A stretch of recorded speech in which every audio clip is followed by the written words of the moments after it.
to go into the workforce, I personally feel this pressure to specialize, or like instead of saying I'm a visual artist, go to say you're a graphic designer, or even specialize even more and say you're a typographer. Yeah. I feel like I have all these interests, all these passions that as society goes on, it's like we're trying to make these specialized humans instead of having this well-roundedness. And even going to a liberal arts school, I still feel this pressure. So I can't even imagine if you're like really in an art school. Yeah. So yeah, my question is like, do you believe like society should prefer like the specialization or a more well-roundedness? Okay. It's the specialist versus the generalist debate. And you may think you're specializing now at LMU, but you're not even close. I promise you that. I promise you. The generalist knows many things, right? And the specialist tends to focus on the one thing. They just go deep. And we go wide. Okay? When you want to hire somebody to solve a problem, do you want to hire somebody that has surface level experience on many things, or the person who has great depth in one thing? What do you think? You have a problem. Diego has a problem. Diego, tell me what a problem might be. It could be any kind of problem. Anything that you need help with. Any job you're trying to get done. Math problem. Okay, math problem. Okay, trying to derail me right here. You've got a math problem. You suck at math. Yeah. Let's just assume. You're going to hire a tutor. This tutor knows English, history, philosophy, math, political science, art, design, typography, or the Mensa math genius. Who do you want to tutor you? The math genius? The math genius. And why is that? Because they know more, I guess, about the topic. They know it inside out, upside down. They do it in their sleep, right? Yeah. They've seen this problem probably 1,000 times. How many times has the generalist seen it? One time. Now I can tell, because I read faces for a living. You're not convinced, Diego. Tell me why you're not convinced. Do you think that maybe that focus could cloud you to new ideas or like new ways to achieving something? Yeah. So Blair Enns talks about this. You guys know who Blair Enns is? I'll write his name here for you guys, Blair Enns. He says that creative people have an addiction. We do. I mean, not just to the drugs, but to the new. The novel. We tire of doing the same thing over and over and over again, right? So this addiction to the new and the novel actually work against our ability to market ourselves, to develop expertise and command the greatest value for our efforts. It really does. So we have to get rid of this desire to do so much because it works against us.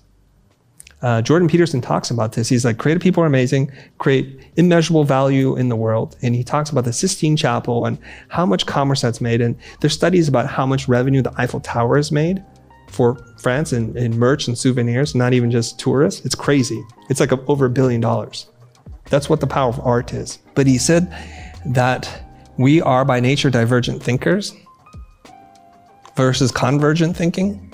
So if we exercise a little discipline, we pick a lane, we can probably do really well for ourselves. So I'm going to tell you something that hopefully won't make you want to jump off a bridge after this. And now a word from today's sponsor, Oxygen.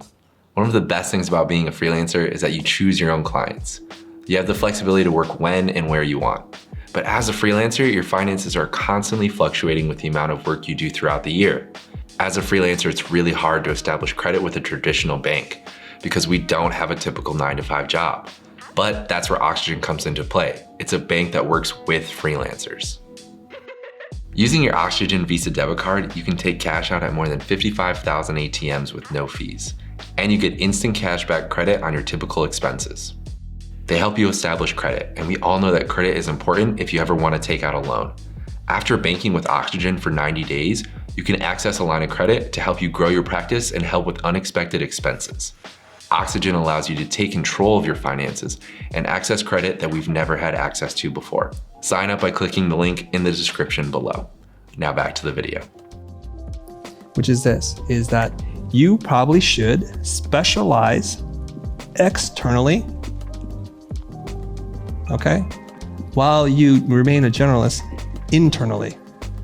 This is the critical difference, okay? What I mean by this? To the world, you are the greatest math problem solver, whiz kid, graphic designer. That's what they know you for. Inside, you're composing music, you're studying photography, you're writing poetry. Here's the cool part. Here's the really cool part.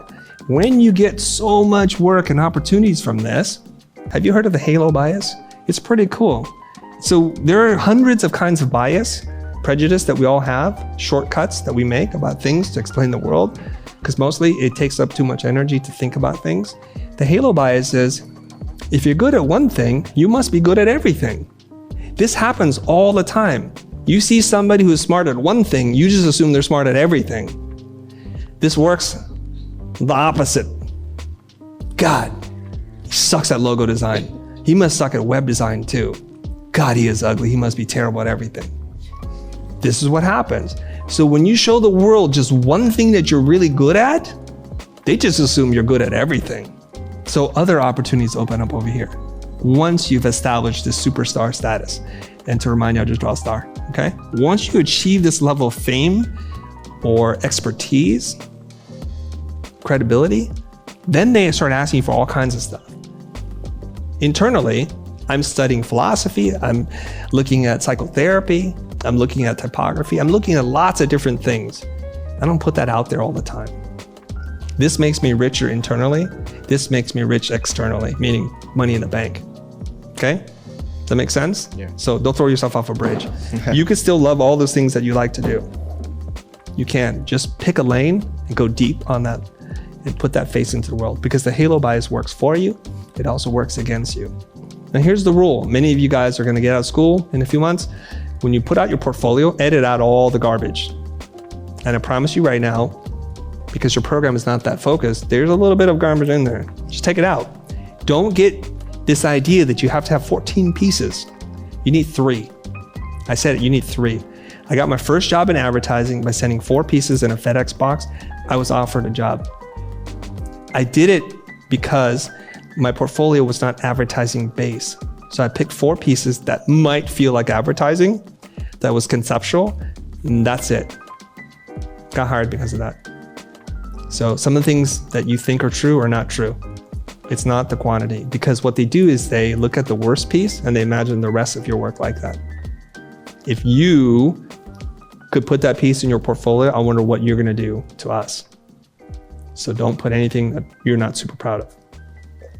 And be merciless, be vigilant in what you keep.